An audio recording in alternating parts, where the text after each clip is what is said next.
Hi, I'm Esther from Phantom Screens. Let's face it, life happens around your screens in your home.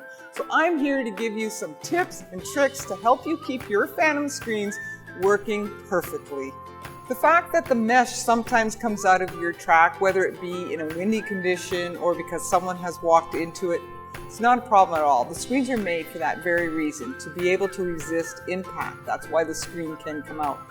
Now, if you find that it is not staying in the track, just retract the screen several times back and forth and it should feed itself back in. And be very careful that in the very corner where the screen is feeding the mesh into the track down below and on top, that it is not caught on either track on the top or bottom. So help it guide it back in. And again, with one open of the screen, it should be fed back in and all should be well.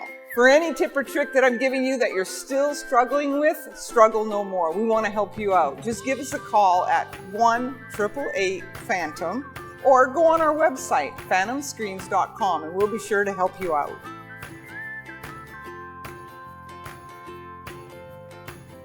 For any of these tips and tricks that I've been sharing with you, if you just can't get it right or you're too lazy to do it yourself,